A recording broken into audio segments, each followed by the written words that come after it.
sobre la cual vamos a tener las dos evaluaciones de la próxima semana, es decir, el control y el caso, ¿ya? El control que va a ser en la mañana y el caso que va a ser en la tarde. Nosotros la semana pasada alcanzamos a revisar que las obligaciones se clasifican en puras y simples, sujetas a modalidad según los efectos, ¿ya? Es decir, si es que existe alguna limitación al efecto de la obligación o bien si es que produce efectos inmediatos, ¿ya? Y dijimos que dentro de las obligaciones sujetas a modalidad, las tradicionales al menos son la condición, el plazo y el modo, ¿ya? Pero como en realidad las modalidades operan cuando se alteran los efectos normales de la obligación o del contrato, es que también se agregan otras modalidades más que se han incluido más modernamente a este catálogo, como por ejemplo la solidaridad, la indivisibilidad o la representación, ¿ya? Dijimos también que normalmente las modalidades eran introducidas por las partes a la obligación o al negocio jurídico, pero que había algunos casos en los cuales la modalidad era introducida por el legislador a través de un elemento de la naturaleza o integrando un elemento de la naturaleza, o bien a veces lo exigía como un elemento esencial. Ya hasta ahí quedamos la clase pasada, y lo que nos queda por revisar entonces es en concreto analizar el plazo, la condición y el modo, ¿ya? El plazo, la condición y el modo. Y hoy día entonces vamos a continuar con la revisión del plazo. El plazo, a ver si alguien se acuerda. Laura, ¿te acuerdas qué era el plazo? Era una extensión de tiempo donde se tenía que cumplir la obligación. Justamente dijimos que el transcurso del tiempo era un ejemplo de plazo, pero la definición es un poquito más amplia. No sé si alguien se acuerda. Es un hecho que se va a cumplir, un hecho futuro que se va a cumplir. ¿Cierto? Ya, es un hecho, exactamente, es un hecho futuro y cierto, ¿ya? Un hecho futuro y cierto. Y en eso se diferencia de la condición, que es un hecho futuro e incierto, ¿ya?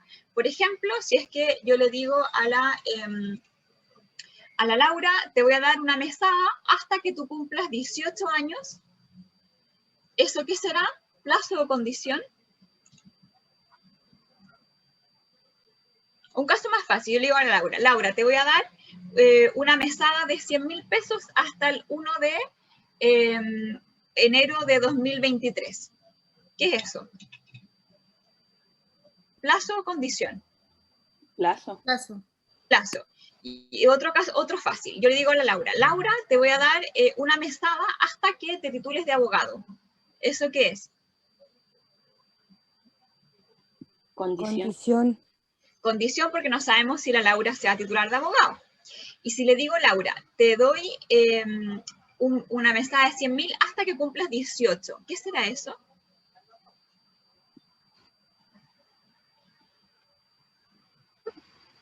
¿Será plazo o será condición?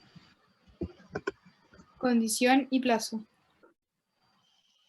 Ya, efectivamente podemos plantearnos, primero podemos discutir, por supuesto, primero qué naturaleza tiene esta modalidad, porque no sabemos si la Laura va a llegar a cumplir 18 años, ¿ya?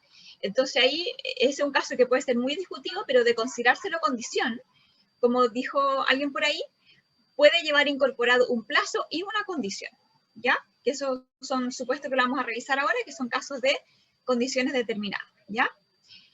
Bueno, entonces el plazo es un hecho futuro y cierto del cual depende la exigibilidad o la extinción de un derecho, ¿ya? Entonces, la Valeria, ¿está por ahí la Valeria? Sí, profe. Ya, Valeria, ¿cómo harías la distinción o la primera clasificación del plazo? Una de las más importantes, dice, es un acontecimiento futuro y cierto del cual depende la exigibilidad o la extinción de un derecho. No entiendo la pregunta. Mira, ¿ves la lámina que está proyectada? Sí. Ya. Miremos hasta el cursor. Dice, el plazo es un acontecimiento futuro y cierto, del cual depende la exigibilidad o la extinción de un derecho. ¿Dónde harías tú una línea divisoria en esa definición? Entre la exigibilidad y la extinción. Por lo tanto, hay plazos que cuando se cumplen, se extingue un derecho, y hay otros plazos que cuando se cumple, comienza la exigibilidad del derecho, ¿ya? Valeria, ¿estamos claros hasta aquí? Sí. Ya, ¿por qué en este caso, si tú te fijas, dice el plazo de un acontecimiento futuro y cierto, del cual depende la exigibilidad, y no dice el nacimiento del derecho? Porque el derecho ya está, ya fue creado, ahora se puede exigir, independiente de que se exista o no exista. No sé si me explico bien. El derecho ya se fijó de que va a existir, entonces ahora se puede exigir. Claro, pero ¿por qué lo que está pendiente es la exigibilidad y no el nacimiento? Yo estoy de acuerdo contigo que el derecho ya nació, y por eso es que van a venir todas las consecuencias de los plazos que son distintas a la condición. ¿Por qué decimos que lo que está pendiente es la exigibilidad y no el nacimiento del derecho? No sabría decirle. ¿Alguien, a ver si nos puede ayudar? Profe, porque es un acontecimiento a futuro y a futuro se puede exigir el derecho. Ya, pero la condición también es futura. Aquí lo que está pendiente es la exigibilidad. ¿Cuándo lo voy a poder exigir, cierto? Pero no está pendiente el nacimiento. ¿Por qué será eso?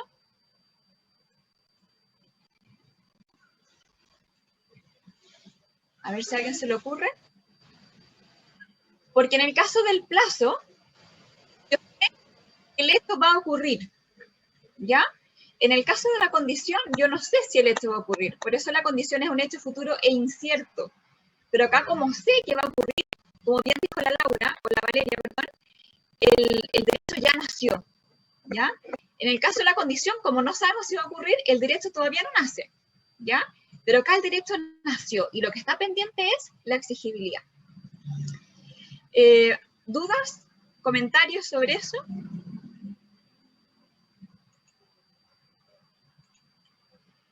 Ya. Bueno, entonces desde este punto de vista, los plazos se van a clasificar en plazos suspensivos y plazos extintivos, ¿ya? Plazos suspensivos, el hecho futuro y cierto del cual depende la exigibilidad de la obligación o del derecho, y extintivo, hecho futuro y cierto del cual depende la extinción del derecho o de la obligación, ¿ya? Por ejemplo, un plazo suspensivo sería, Laura, el 1 de marzo del 2022 te voy a dar 1 millón de pesos, ¿ya? Esta fecha es un hecho futuro y cierto, ¿ya? Y por lo tanto el derecho ya nació, pero ella me lo va a poder exigir solo cuando ocurra ese hecho que es el acaecimiento de la fecha, ¿ya? En cambio, va a ser extintivo si es que yo le digo a la Laura, te voy a dar una pensión mensual de, qué sé yo, 100.000 pesos hasta el 1 de marzo de 2022. Porque ahí cuando se cumple el plazo, se extingue el derecho de la Laura. ¿Comentarios, dudas, observaciones? Bueno, y como vimos la clase pasada, el plazo puede encontrarse solo en 2 estados. Pendiente, es decir, mientras no se cumple el hecho futuro y cierto, es decir, antes del vencimiento, y cumplido si es que ya se cumplió o se verificó el hecho futuro y cierto, ¿ya? Por ejemplo, la llegada de tal día o bien la muerte de una persona, ¿ya? No puede encontrarse fallido porque la condición que sí puede encontrarse fallida, eso se va a producir cuando el hecho no ha ocurrido, pero no va a ocurrir, ¿ya? Y en el caso del plazo, nosotros estamos seguros de que sí va a ocurrir. ¿Comentarios o dudas?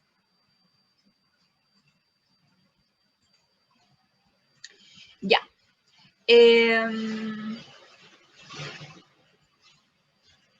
Aquí tenemos entonces, bueno, los 2 elementos del plazo, que sea futuro y cierto, y de eso, ¿verdad?, se derivan los efectos del plazo y sobre todo que lo que está en suspenso, en el caso del plazo suspensivo, es la exigibilidad del derecho y no el nacimiento del derecho, ¿ya?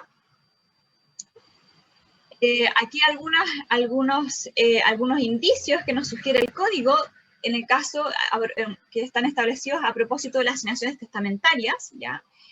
Dice, cuando las asignaciones se expresan como desde, son condicionales salvo las de día cierto y determinado, Y en cambio cuando se dice hasta, normalmente están sujetas a plazos, salvos, hasta días, cierto e indeterminado. Un indicio de condición o un indicio de plazo. Bueno, aquí ustedes pueden encontrar también las normas que se las copié, que ustedes pueden revisar, ¿cierto? Que regulan el plazo. El plazo está regulado a propósito de las asignaciones por causa de muerte. Entonces, estas son normas que están establecidas a propósito de las asignaciones por causa de muerte, pero se extienden a las obligaciones en general. Bueno, ¿cómo se clasifica el plazo? El plazo se clasifica en primer lugar en determinado o indeterminado según si es que sé cuándo va a ocurrir o no. Determinado si sé cuándo va a ocurrir, por ejemplo, tal fecha. Indeterminado si no sé cuándo va a ocurrir, por ejemplo, la muerte de una persona, ¿ya? Pensando obviamente que la muerte de una persona es un hecho por regla general de naturaleza, ¿cierto? Es decir, no es que una persona vaya a ir a matar a una persona para que ocurra en determinado día o época.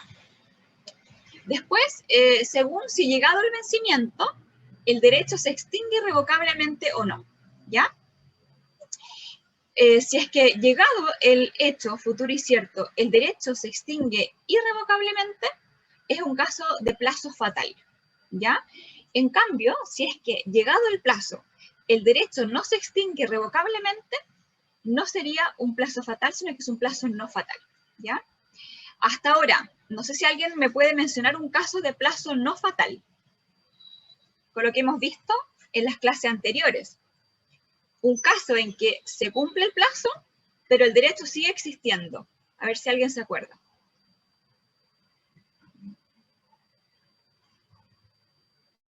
Lo mismo a propósito de las clasificaciones de las obligaciones. Dijimos, si transcurre el plazo, el derecho a la obligación igual sigue existiendo.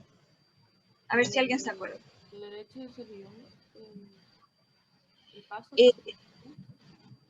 Ya no tanto, porque... ¿Cómo? Pero es que podría seguir existiendo la obligación en ese caso, ¿no? Porque claro, la obligación se extingue. Claro, pero no es que se venza el plazo, sino que, por ejemplo, una servidumbre perpetua. No. Pero ¿en qué caso dijimos? Aquí hay un plazo que se cumple, pero la obligación igual sigue existiendo.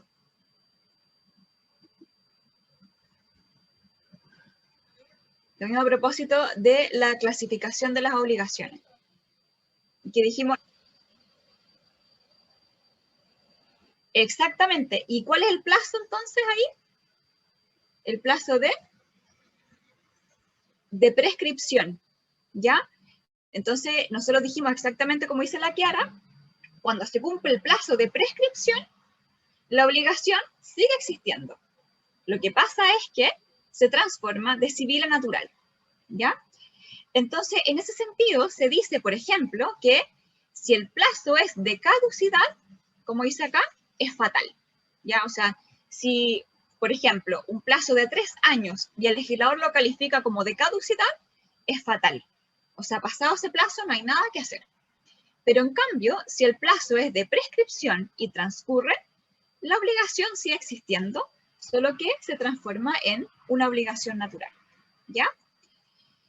No es el único ejemplo, ¿ya? Normalmente, aunque esto admite excepción, los plazos legales suelen ser fatales, pero como les digo, es un indicio nomás, y en cambio los plazos judiciales, los que establece el juez, suelen ser no fatales, pero son indicios, ¿ya? Son indicios. ¿Comentarios o dudas? Ustedes también en un contrato, por ejemplo, pueden establecer, ustedes en un contrato pueden decir, te doy el plazo de 5 días para que cobres tal cosa. Y transcurrió eso, ya se perdió irrevocablemente el derecho, ¿ya? Y por lo tanto, no es que además no se pueda pagar, no se pueda cobrar, sino que el pago carece de causa. Piensen ustedes, por ejemplo, los casos de caducidad para cobrar un premio. Ya no sé si han visto, si han comprado un kino o algo de la lotería, qué sé yo. Usualmente, por ley, de hecho está establecido un plazo que, si mal no recuerdo, de 90 días, transcurrió el cual se pierde el derecho, ¿ya? Entonces hay un plazo fatal, ¿ya? Transcurre y se pierde el derecho. ¿Comentarios o dudas? Muchas veces la pega de nosotros, interpretación, porque es lo que uno hace como licenciado en ciencias jurídicas, porque eso es lo que vamos a salir siendo todos, es precisamente interpretar el contrato, la norma. Entonces, a veces vamos a tener que interpretar si es que un determinado plazo es un plazo fatal o no fatal, o es un plazo de caducidad o es un plazo de prescripción, ¿ya? Que puede ser muy discutido, pero según eso, por supuesto, le convendrá más a tal persona, por ejemplo, al deudor le convendrá más que sea un plazo fatal, y al acreedor le convendrá más que sea un plazo no fatal. Entonces ahí van a haber unos temas de interpretación cuando el legislador expresamente no lo haya clarificado. ¿Comentarios, dudas?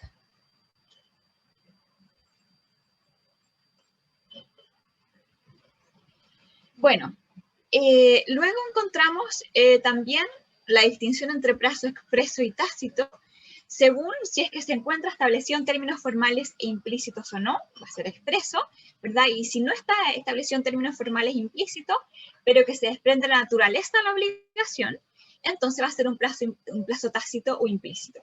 Piensen ustedes, por ejemplo, las épocas de cosecha, ¿cierto? De los periodos del año. Por supuesto, se ha vio también un poco alterado por el cambio climático, pero en términos normales estos son plazos implícitos que nos vienen acompañando desde tiempos inmemoriales, ¿ya? Luego, según la fuente, el plazo puede ser legal, convencional o judicial, ¿ya? Convencional o voluntario si lo establece las partes, por ejemplo, la compraventa cuota, ¿cierto? Puede ser el testador que establezca un plazo también, legal si lo establece la ley, ya los plazos procesales, la garantía legal, los plazos de prescripción, o judicial si es que el juez otorga un plazo, ¿ya? Esto es excepcional y normalmente el juez otorga un plazo cuando el legislador lo ha habilitado previamente, ¿ya? ¿Comentarios? ¿Dudas?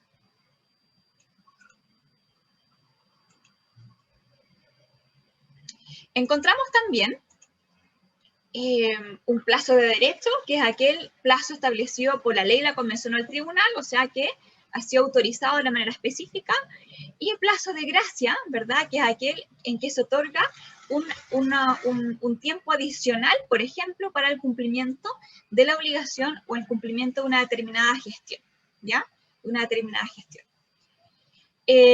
A propósito de esto, perdón, terminamos la clasificación y luego les doy un ejemplo que me gustaría que discutamos, una cláusula que fue cuestionada precisamente en razón de estos eventuales plazos de gracia. Según si se suspenden o no los feriados, los plazos pueden ser continuos o discontinuos.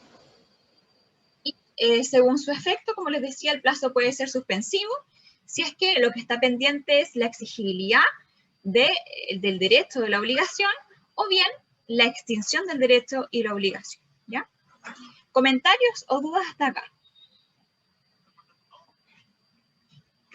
Bueno, traje una cláusula que precisamente establece plazos y que se vincula con lo que estábamos revisando de esta distinción entre plazo de derecho, plazo de gracia, plazo fatal y plazo no fatal. Entonces, una cláusula que se incorporó en mutuos hipotecarios, en concreto esta, si mal no recuerdo, es del Banco Santander, y el CERNAP dio esta cláusula y la consideró abusiva. Entonces me gustaría que leamos esta cláusula, que la comprendamos y luego ustedes me den su opinión de si efectivamente puede ser considerada la cláusula como abusiva o no, ¿ya? Entonces, a ver si es que Gabriel nos puede leer la cláusula. Perdón, denme un segundo que voy a cerrar la ventana porque siento que está entrando.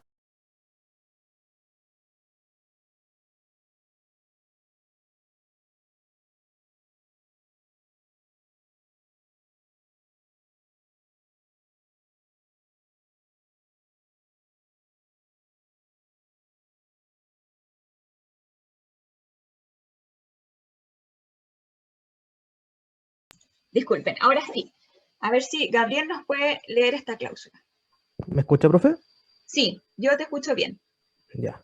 Considerando que las cuotas son vencidas, la primera se deberá pagar el día 1 del mes subsiguiente al de la fecha de esta escritura, y las restantes del primer día de los meses siguientes.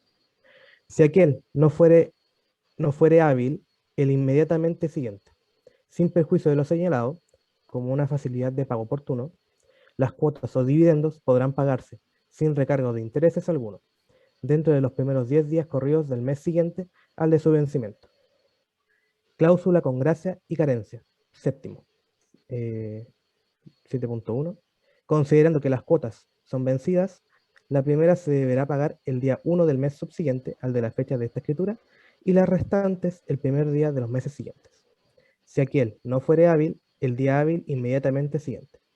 Sin perjuicio de lo señalado como una facilidad de pago oportuno, las cuotas o dividendos podrán pagarse sin recargo de intereses alguno, dentro de los 10 primeros días corridos del mes siguiente al de su vencimiento. 7.2.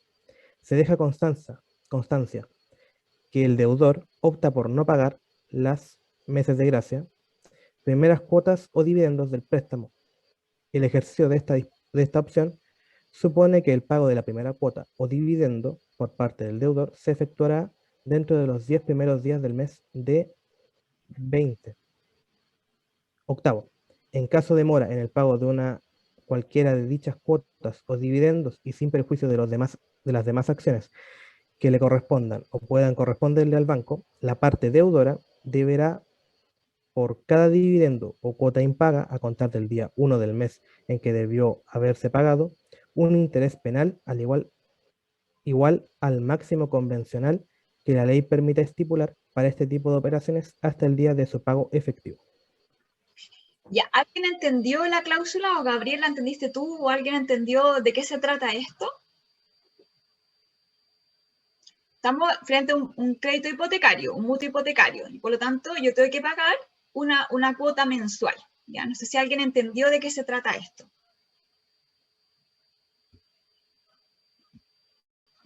¿No? A ver, vamos a hacer un monito.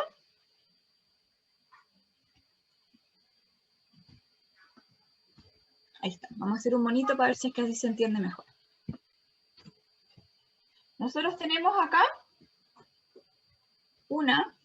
vamos a inventar una cuota mensual.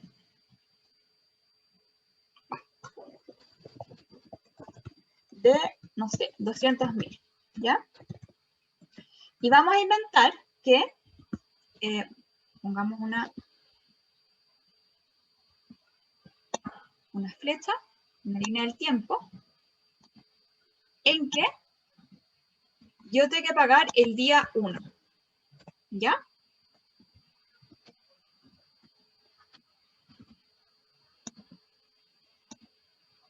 Está mencionado el día 1. ¿Qué otro día está mencionado? A ver si alguien se acuerda. Aparte del día 1, hay otro día mencionado. Decía 10 días. 10 días, ¿ya? Pongámosle días. Día 10. Día 10 y día 1. ¿Ya? Día 10 y día 1. Entonces, ocurre lo siguiente. Yo tengo que pagar una cuota de 200.000 y mi plazo de vencimiento es el día 1. ¿Ya? Pero me permiten pagar sin pagar un interés moratorio hasta el día 10. ¿Ya? Hasta el día 10. Entonces, vamos a insertar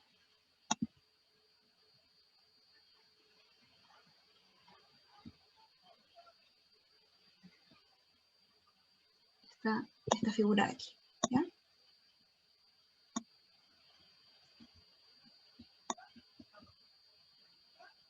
La figura es la siguiente. Si yo pago el día 1, no pago interés moratorio, ¿ya? Si pago el día 2, no pago interés moratorio. Si pago el 3, el 4, el 5, el 6 y hasta el 10, no pago interés moratorio. Pero si yo pago el día 11,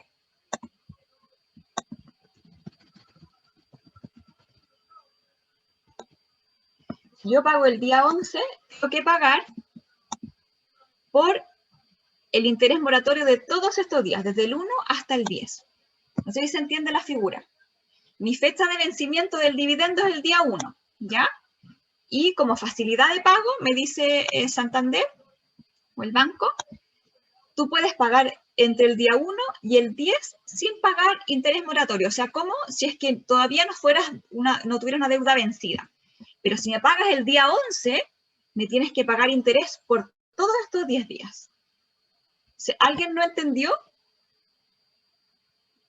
¿Se entendió la cláusula que no la entendió? Bueno, el CERNAC le pareció que esto era una cláusula abusiva y estimó que el día 11 yo debía pagar interés por un solo día, no por todo este periodo previo, ¿ya? Porque según el CERNAC, finalmente el plazo vencía el día 10, ¿ya? Recordemos que el contrato decía, tu cuota vence el 1, pero yo te permito pagar el día 10. Entonces, considerando eso, mi pregunta ¿es una cláusula abusiva? ¿Ya? Podemos revisar, por ejemplo, las siguientes normas, que son las que están acá. El 1494, 1495, 1496 se refieren al pago y al plazo, ¿ya? El 1569 lo mismo. Y el artículo 16 de la Ley de Protección al Consumidor, que fue la norma invocada por el CERNAC, se refiere a las cláusulas abusivas. Me da un catálogo, como vimos el año pasado, de cláusulas abusivas. O sea, si una cláusula se puede enmarcar dentro de una de esas causales, la cláusula es abusiva y el efecto es, a ver si alguien se acuerda del año pasado. ¿Qué pasa cuando hay una cláusula abusiva? O miren lo que dice la norma, a lo mejor de ahí lo pueden extraer.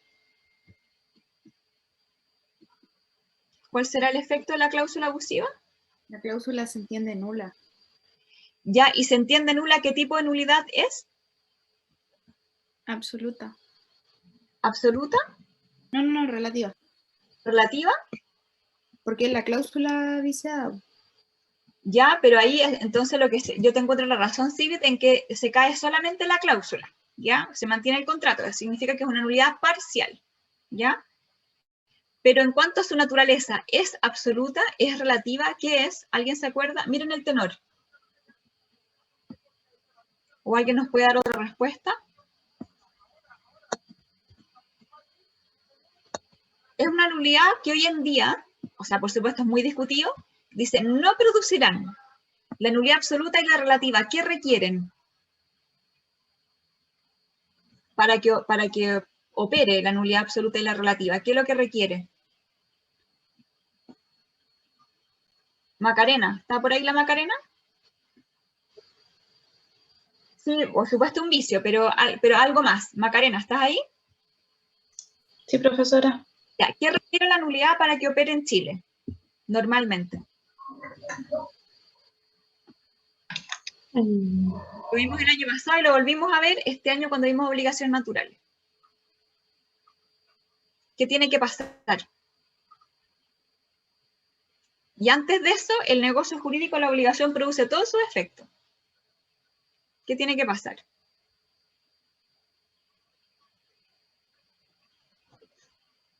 ¿Alguien puede ayudar a la Macarena?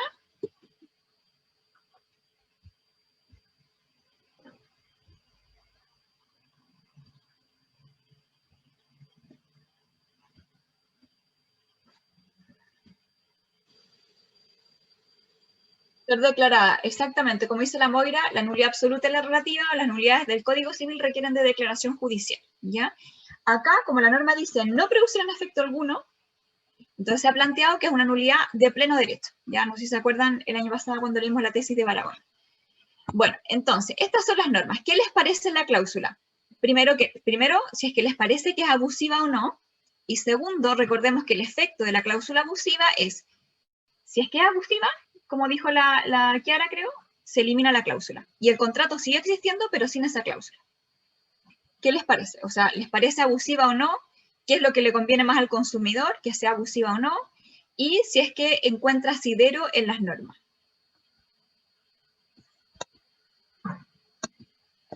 ¿Alguna opinión?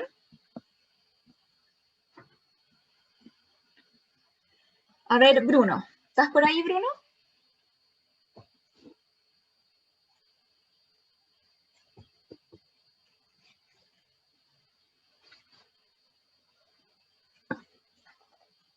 ¿Bruno?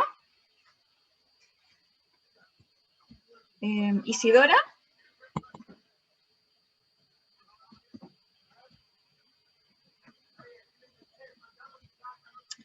A ver, Natalia. ¿Está la Natalia?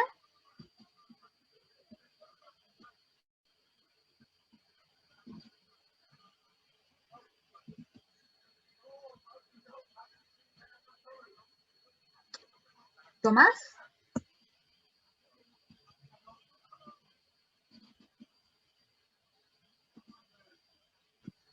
Profe, ¿Ah? sí, una cláusula abusiva porque si ellos dicen que se permite pagar hasta el 10 sin interés, ¿cómo me van a cobrar al día 11 todos los días anteriores? Es injusto eso, si vendría siendo solamente un día, entonces no deberían permitir ese lapso de tiempo y después decir que no, que te cobro 11 días. Es totalmente abusivo. Ya, o sea, tú dices que efectivamente sería una cláusula contraria a la buena fe, como dice acá, es contra la exigencia de la buena fe, atiendo para estos parámetros, causen un perjuicio al consumidor, un desequilibrio importante. Y es totalmente poco beneficioso para el consumidor. O sea, si uno ve, claro, pago entre el 1 y el día 10, tengo ese lapso de tiempo que me es beneficioso, pero al día 11 ya me cobran todo, entonces ya no, deja de ser. Ya, a ver, Macarena, ¿estás por ahí, Macarena?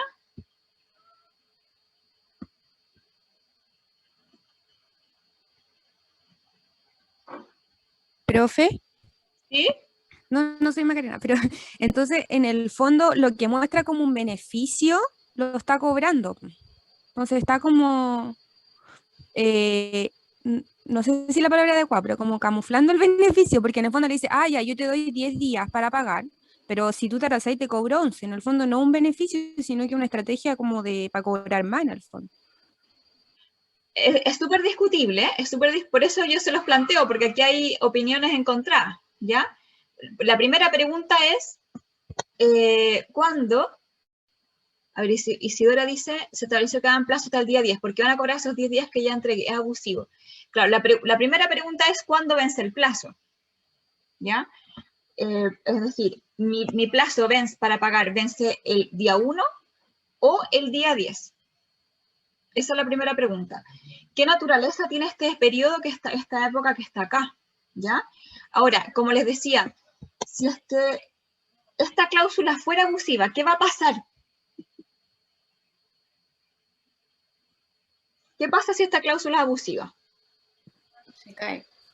Se cae. Y por lo tanto, ¿qué pasa si se cae la cláusula? ¿Le conviene al consumidor que la cláusula se caiga o no? Yo creo que no le conviene, profe, ¿Por qué?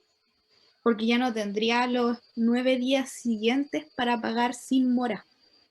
Claro, si la cláusula se cae, porque decimos que es abusiva, el contrato sigue existiendo y por lo tanto solamente tenemos el día 1 para pagar. Y si yo pago el día 2, me cobran interés. Si pago el día 3, me cobran interés. Si pago el 4, cualquiera en adelante, me cobran igual interés. ¿Ya? Entonces, bueno, les quería plantear nomás la discusión respecto a esta cláusula. El CERNAC la cuestionó, ellos se defendieron diciendo que el plazo vencía el día 1 y que si es que se cae la cláusula por ser abusiva, porque más encima es una nulidad a pleno derecho, o sea, ni siquiera se requiere que vaya a un tribunal a declarar la nulidad. Significa que todos los contratos de mutuo hipotecario, imagínense, deben ser muchísimos, que mantienen esta cláusula, la cláusula se cae y por lo tanto, si es que el consumidor utiliza este beneficio, o sea, paga el día 2 o el día 3, se le va a cobrar igual nomás la mora, ya el interés moratorio. ¿Profe? ¿Comentarios? ¿Sí, Daniela? ¿Una pregunta? Sí, hola. Sobre los casos de insolvencia no importa, o sea, de todas formas va a correr de la misma manera o hay una excepción.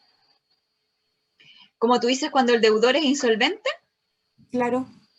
Vamos a revisar que hay unos casos de caducidad especial, ¿ya? Que hay unos casos de caducidad especial. Allá hay casos en los cuales, claro, cuando caduca el plazo anticipadamente, eso no le conviene al deudor, ¿ya?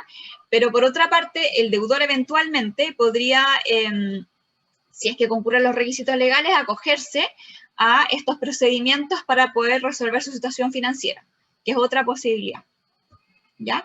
Pero ahí obviamente tú, en el fondo, tú planteas todas tus deudas, pero también entregas todos tus bienes. Entonces puede que quedes efectivamente en cero, pero te quedas también sin los bienes que tú tenías antes. Ah, ya. Muchas gracias. O sea, no es que yo haga un procedimiento y yo diga, ya, quiero quedar en cero, tengo todas estas deudas que no puedo pagar, pero me quiero con todos mis bienes. Eso no puede ser, ¿ya? O sea, la persona que se acoge a esto, perdón, la persona que se acoge a esto, ¿verdad? Tiene que declarar sus deudas, se extinguen, ¿cierto? Hasta lo que efectivamente se pueda pagar, pero claro, paga con los bienes también. Si no, sería súper fácil. Claro. No, es que pensé que se le podría como aplicar también un plazo determinado para poder como abastecerse y pagarlo. Y quería saber si es que, claro, si es que desde el día 11, por ejemplo, empieza a correr recién los intereses. Quizás como cuenten como día 1 en caso de insolvencia. Claro, bueno, es que también, por ejemplo, bueno, esta es una cláusula en un contrato, ya no es un tema legal, es una cláusula en un contrato, ¿te fijas? Entonces, nada obsta que se pueda llegar a un acuerdo en cuanto al cumplimiento de las obligaciones, porque la mayoría de las veces, por ejemplo, si se ve que el deudor va a poder salir adelante, lo que le conviene al acreedor es que otorgarle facilidades, llegar a acuerdos para que vean satisfechos los créditos. Claro. Considerando también las prelaciones de crédito que vamos a revisar después. Ahora, cuando veamos resolución, que lo vamos a ver ya la próxima semana, bueno, de esta a la otra, la próxima semana tenemos prueba, vamos a ver que cuando opera la resolución, hay un sistema francés, que es el sistema en que, bueno, la resolución consiste, en particular la concesión resolutoria tácita, en que frente al incumplimiento, una de las partes, la parte diligente, por supuesto, puede pedir la resolución del contrato o el cumplimiento más una indemnización. Ya, por ejemplo, yo te compro a ti, qué sé yo, un auto por 3 millones, ya yo soy la compradora, ¿ya? Y no te pago, ¿ya? Entonces, en ese caso, como es un contrato bilateral, esto lo vamos a ver en detalle después, por supuesto, la Daniela me puede pedir a mí o el cumplimiento forzado, ¿ya? Que yo le pague los 3 millones, o la resolución, es decir, que yo le devuelvo el auto y en ese caso se extingue mi obligación, ¿ya? Más una indemnización si es que a ella le causaron perjuicio. O sea, la resolución por incumplimiento, ¿ya? En el caso del sistema francés, se discute si es que el incumplimiento tiene que ser esencial o no esencial, ¿ya? Por estos modelo francés tradicional, ¿ya? Por ejemplo, es lo mismo que yo te haya pagado 500.000 a que yo te haya pagado 2,5 millones, por ejemplo. Se podrá pedir en ambos casos la resolución, o por ejemplo, vamos a inventar que yo te pagué, costaba 3 millones y yo te pagué 2,8 millones o 2,990,000. ¿Ya? Es lo mismo que si yo no te pagué, ¿ya? Es el modelo francés, la discusión acerca de si es que se requiere el incumplimiento esencial o no, ¿ya? En cambio, el modelo alemán exige un plazo. Por ejemplo, yo no te cumplí, tú me tienes que dar a mí un nuevo plazo para que yo te cumpla.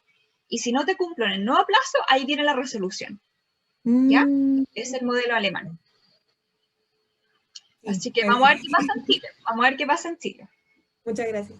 De nada. ¿Algún otro comentario? Bueno, les quería plantear esta cláusula porque creo que es interesante que junto con cuando uno ve las materias, que vayamos viendo qué es lo que está pasando en la práctica y cuáles son las discusiones, ¿ya? Por razones de tiempo, nos vamos a detener aquí en cuanto a esta cláusula. Yo les pido que revisen estas normas y puedan obtener una opinión propia respecto de la validez de la cláusula, ¿cierto? Y cuándo vence el plazo, si el día 1 o el día 10, y qué es lo que más le conviene al consumidor. Bien, efectos del plazo, ¿ya? Y aquí, de nuevo, por favor, tenemos que aprenderlo, si ustedes quieren de memoria, pero vamos a revisar que, por supuesto, que estos efectos son totalmente lógicos y que se desprenden de esta certeza que va involucrada en el plazo, ¿ya? Evidentemente, los efectos del plazo aquí hay que distinguir según si es que se trata de un plazo suspensivo o un plazo extintivo. O sea, no es lo mismo, por ejemplo, que se cumpla el plazo, si yo le dije a la Daniela, te voy a dar 1 millón en un mes más, que es un plazo de qué tipo, suspensivo o extintivo. Cuando se cumple, surge la exigibilidad o se extingue un derecho. ¿Es suspensivo? Es suspensivo, claro. No es lo mismo eso a que yo le diga a la Daniela, te voy a dar una pensión, perdón, una pensión mensual hasta 1 año más. ¿Ese qué tipo de plazo es? Cuando se cumple. Extintivo. Entonces, por lógica, la primera diferencia es suspensivo y extintivo, porque en el primer caso el efecto es que surge, una vez cumplido, ¿verdad? Surge la exigibilidad y en el segundo caso se extingue el derecho. Entonces, la primera distinción es entre plazo suspensivo y extintivo para determinar los efectos del plazo. Pero además, tenemos que ver en qué estado se encuentra, ¿ya? No es lo mismo un plazo suspensivo en que todavía no ocurre el hecho, o sea, si le digo, te doy 1 millón en un mes más y todavía no pasa el mes, ¿cierto? A cuando ocurrió el mes, es decir, ya se encuentra cumplido. Y eso es lo que vamos a revisar a continuación, ¿ya? Entonces, ahí está. Efectos del plazo suspensivo, recordemos, le digo a la Moira, te doy 1 millón de pesos en un año más, exactamente un año más, o sea, el 19 de abril de 2022, ya, 2022. Mientras eso no ocurre, ya, o sea, mientras el hecho futuro y cierto no ocurre, el plazo está pendiente, ¿ya? Y el derecho nació o no nació. A ver si alguien se acuerda. ¿Nace el derecho o todavía no nace?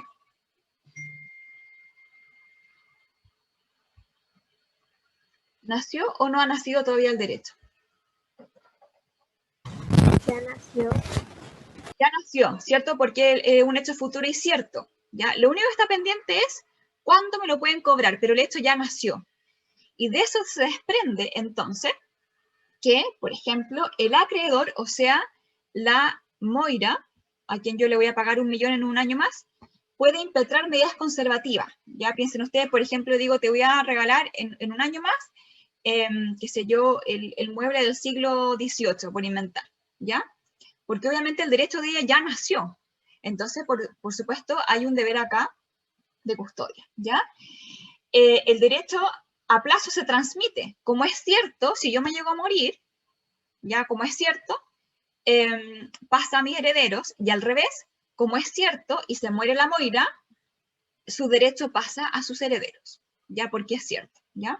No hay una mera expectativa. Bueno, por supuesto, la Moira no puede pedir el cumplimiento mientras no se cumpla el plazo, ¿ya? Mientras no se cumpla el plazo, ¿ya? Si es que se paga anticipadamente, el pago tiene causa y significa que el deudor renunció al plazo. Por ejemplo, si es que yo compro una lavadora a cuotas y de repente me llega un bono de algo y voy y pago de una lo que me queda de la lavadora, ¿ya? No siempre los plazos se pueden renunciar, no sé cómo subir esta cuestión, porque hay casos en los cuales el plazo, o sea, se puede renunciar el plazo en la medida que solamente afecte al deudor, ya, por ejemplo, yo quiero pagar anticipadamente a la lavadora, pero hay casos en los cuales el plazo también beneficia al acreedor. Por ejemplo, le voy a entregar a la Moira este mueble del siglo no sé cuánto, y en un año más, y la Moira, bueno, se va muy tranquila y feliz a Europa, por inventar. Entonces yo no puedo llegar e instalarme afuera de su casa y decirle, oye, te dejé afuera de tu casa que estaba cerrada machete, el mueble, tú verás cómo te las arreglo, ¿ya? Entonces, recuerden que yo puedo renunciar a mis derechos a la medida que miren al interés individual del renunciante. Bueno, una vez que el plazo se cumplió, o sea, pasó este año, el acreedor, la Moira puede ejercer su derecho, exigir el cumplimiento si es que yo no lo pago voluntariamente, y si es que no lo pago dentro del plazo, bueno, puedo ser constituida en mora. Como comienza la exigibilidad, comienza a correr el plazo de la prescripción extintiva, y el plazo, el crédito se podría compensar. ¿Comentarios o dudas? Profe, tengo una consulta. ¿Ya? En el caso que dio de que la Moira se iba al extranjero y yo le cuidaba su mueblecito y todo, en ese tiempo plazo, yo no puedo enajenar el bien, ¿cierto? El derecho, o sea, ¿tú eres la deudora? Yo le guardo el mueblecito. Tengo custodia del mueblecito, obligación de custodia del mueblecito. Este es un caso distinto, entonces, nada que ver con el que estábamos viendo. Claro, pero la Moira se va, yo como que se lo cuido. Ya, la Moira se fue a Europa y te dijo, ¿me puedes cuidar esta silla? ¿Algo así? Claro, por un año. Por un año, ya. La pregunta es si tú puedes enajenar esa silla. ¿Esa es la pregunta? Exacto.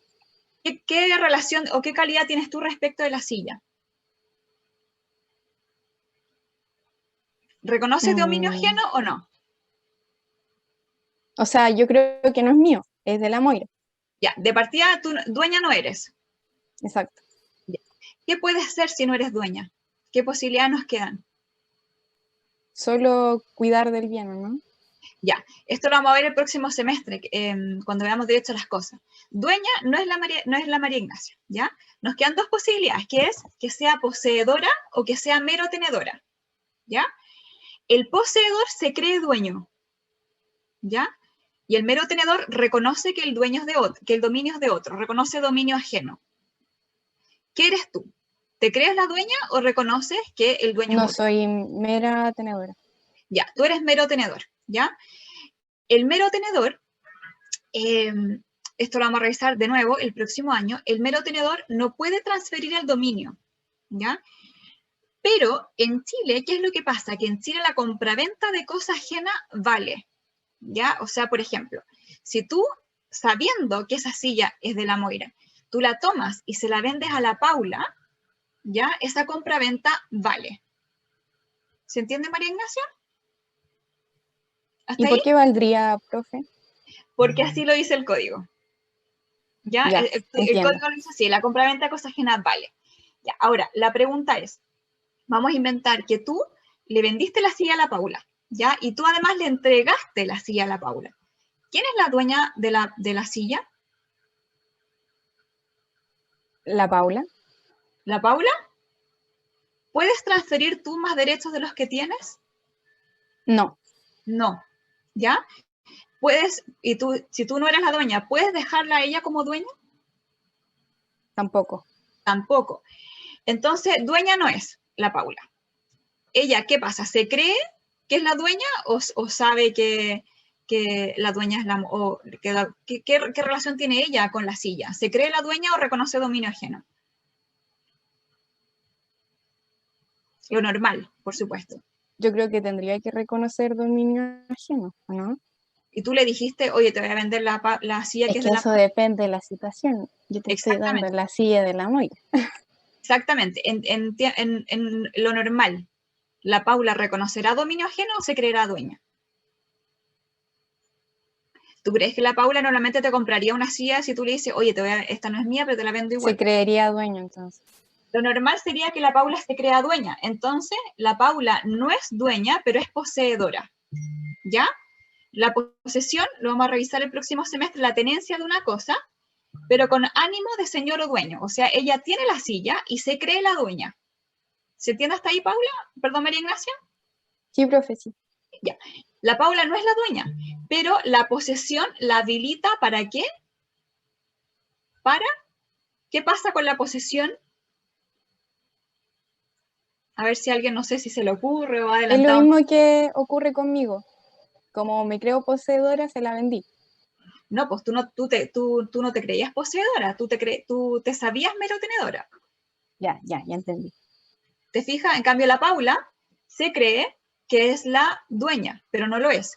Y por lo tanto, ella es poseedora. ¿Se entiende la diferencia? Sí. ¿Sí? La Paula no es la dueña, es poseedora, pero si pasa un determinado tiempo, va a ocurrir lo que es la prescripción adquisitiva, perdón. Entonces, es verdad que no adquiere el dominio por ti, no lo adquiere por la entrega, no lo adquiere por la tradición, como vamos a revisar, ¿ya? Pero pasa el tiempo y lo va a adquirir por otro modo de adquirir el dominio, probablemente que es la prescripción adquisitiva, ¿ya? ¿Se entiende hasta por ahí? Sí, profe. Ahora, ¿qué puede pasar para que la Paula no lo adquiera por prescripción? ¿Qué puede pasar? No, eso no sé. ¿Alguien se le ocurre? Que se pronuncie el que era verdadero dueño de la cosa. Claro, que llega la Moira y le dice, oye, María Ignacia, mi silla, no, lo vendí. Entonces la Moira lo que hace es demandar, ¿ya? Y cuando demanda, ahí puede demandar a las dos, ¿cierto? Demanda a la Paula para que le devuelva la silla, ¿ya? Vamos a revisar nosotros el próximo año, que son las acciones protectoras del dominio y la posesión, ¿ya? Y cuando demanda, interrumpe la prescripción, ¿ya? Y por supuesto podrá demandar a la María Ignacia también, bueno, ahí dependerá, podrá ser una acción derivada del contrato que tenían ellas dos, una indemnización de perjuicios, qué sé yo, ¿verdad? Pero la Moira puede interrumpir la prescripción accionando, ¿ya? Pero en todo caso esa es una materia que la vamos a revisar el próximo año, ¿ya? No sé si por ahí quedó claro, María Ignacia. Sí, profe, súper claro, gracias. Este en una época, en condiciones normales, porque, bueno, hay una discusión tremenda que vamos a ver el próximo año, porque la María Ignacia dice, yo vendo la silla sabiendo que no soy la dueña, o sea, siendo mero tenedor. Pero también, imagínense el ladrón sabe que se robó la silla, pero se cree el dueño, entonces es una situación muy particular que vamos a revisar después si es qué pasa en ese caso, ¿ya? Pero en condiciones normales es la mero tenedor que en el fondo hace la entrega a la Paula, y por eso el efecto que vamos a revisar normal, o que ocurre siempre de la tradición o de la entrega, es dejar en posesión. A veces transfiere el dominio, si la María Ignacia fuera la dueña, pero siempre deja en posesión, ¿ya? Pero la vamos a ver el próximo año, el próximo semestre, perdón, en todo caso. ¿Comentarios, dudas? Ya, y hoy nos queda muy poquito tiempo.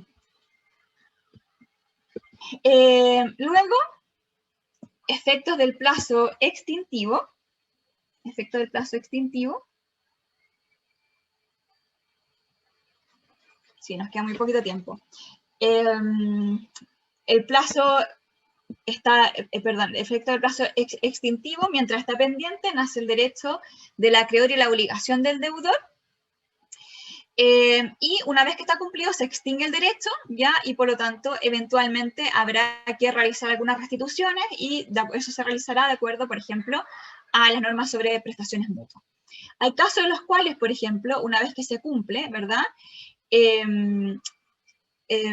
Hay reglas especiales como por ejemplo contrato de promesa, que nosotros vimos en la clase pasada, que en la promesa un elemento de la esencia de la promesa, un esencial específico, es que exista un plazo de condición. Ya, la Isidora decía, sigue siendo la Moira. Ya, bueno, ese es el caso anterior. Ya, ¿comentarios, dudas? Ya, vamos a ver un pequeño ejemplo. Por razones de tiempo, porque nos queda muy poquito. Dice acá, a ver, vamos a este otro que está acá. Con fecha 3 de marzo de 2011, Agustín Torrealba, conmovido por la mala situación económica de su nieto, Agustín Jr., le señala que el día 3 de abril del mismo año le otorgará el dinero necesario para pagar todas las deudas cuyo pago estuviera pendiente. ¿Ya? Entonces, Diego.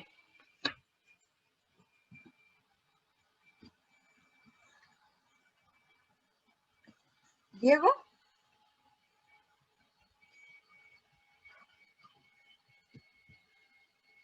A ver, Rodrigo.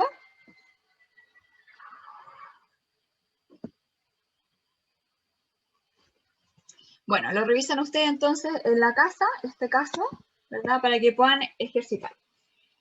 ¿Cómo se extingue el plazo? ¿Cómo se extingue el plazo? El plazo puede extinguirse, por supuesto, lo normal es cuando se cumple. Ya te regalo 1 millón en un año más. Llega el año, ese año más, se cumple, ¿verdad? La llegada del día prefijado en él, ¿ya? Puede ser la renuncia, ya, por ejemplo, el caso que les comentaba, yo compré una lavadora en cuotas y lo que hago yo es renunciar a los plazos futuros y pago, ¿verdad? Y pago yo anticipadamente todas las cuotas, ¿ya? Como dice acá, normalmente se puede renunciar al plazo, salvo que esté prohibido por el contrato o testamento, cuando esté establecido en beneficio exclusivo del acreedor. Recordemos el caso en que el acreedor se fue a Europa de paseo, o bien en beneficio de ambos, ¿ya? O sea, por ejemplo, la renuncia anticipada causa perjuicio al acreedor o a los dos, ¿ya? Al acreedor o a los deudores, o a los dos, ¿ya? En el caso de un contrato civil, por ejemplo, otro ejemplo, salvo el que el acreedor se fue a Europa, el mutuo con intereses, claro, si es que yo pago antes una deuda crediticia, si yo pago antes, dejo de pagar intereses, ¿ya? Entonces, por lo tanto, el acreedor pierde. hay reglas especiales en el caso de operaciones de crédito, ya, por ejemplo, para los hipotecarios, contratos de consumo, en que el consumidor puede pagar siempre anticipadamente, puede pagar siempre anticipadamente, pero el acreedor puede, en el fondo, exigir el pago de una parte de los intereses, no de todos los intereses que se va a ahorrar, ¿ya? Pero de una parte de los intereses. Y finalmente, el plazo puede extinguirse por la caducidad, ¿ya? La caducidad consiste en la extinción anticipada del plazo debido al acaecimiento de algún hecho imprevisto de la ley o la convención, ¿ya? O sea, acá el plazo está pendiente, el deudor no es que renuncie, ¿ya? Tampoco ocurrió la llegada del día, pero ocurre otro hecho que hace que el plazo caduque y por lo tanto la obligación se transforme en inmediatamente exigible, en pura y simple, ¿ya? ¿Cuáles son esos hechos? Bueno, hay hechos que los establece la ley. Por ejemplo, esto lo vamos a revisar a la tarde. Por ejemplo, pérdida de las cauciones, ¿ya? Vamos a inventar que yo tomé un crédito hipotecario y la deuda, que son, no sé, 50 millones de pesos, está caucionada con una hipoteca, ¿ya? Y de pronto viene un terremoto y el inmueble hipotecado se destruye totalmente, ¿ya? Entonces, evidentemente, ya no cumple la función de garantía. Entonces, un hecho posterior que hace que el plazo caduque, ¿ya? Y también hay casos en los cuales las partes establecen un hecho que si ocurre, el plazo caduca. El ejemplo paradigmático, la cláusula de aceleración. Te debo 10 cuotas, pero si no pago la cuota, una sola cuota, significa que se extingue el plazo para todas las cuotas posteriores y me pueden cobrar ahora todo como si fuera todo de deuda vencida, ¿ya? Pero la caducidad entonces es lo que vamos a revisar en la tarde porque ya se nos acabó el tiempo y estamos en la hora de la inauguración del año académico. ¿Comentarios, dudas que tengan, observaciones? ¿No? Profe, a mí ¿Sí? me queda una duda con las evaluaciones de la próxima semana. Entonces, ¿tenemos un control en la tarde de la próxima semana? La próxima semana tenemos control y caso, ¿ya? Tenemos las dos cosas, uno en la mañana y uno en la tarde. Y la materia es exactamente la misma. Ya, ¿y se promedian las notas de los dos? No, eso no sé si lo vieron en la planificación. El control tiene o sea, nosotros tenemos dos controles, ¿ya? Y eso sí o sí van a ser como notas oficiales, ¿ya? Cada uno, si mal no recuerdo, vale un 27%, ¿ya? Y el otro 3% es la nota del caso. Y nosotros vamos a hacer dos casos. Y queda la mejor nota de los dos casos. Y esa mejor nota vale un 3%. Ya, profe. Gracias. De nada. ¿Comentarios o dudas? Bueno, entonces quedamos hasta acá. De nuevo, están invitados ahora. Ojalá puedan asistir a esta inauguración del año académico, que va a estar muy, muy interesante. Y los que no puedan asistir, bueno, les pido que resuelvan la guía, que ya está en Educandos, y nos vemos entonces luego a las 2:20. Que les vaya muy bien. Chao, profe, gracias. Chao, profe, gracias.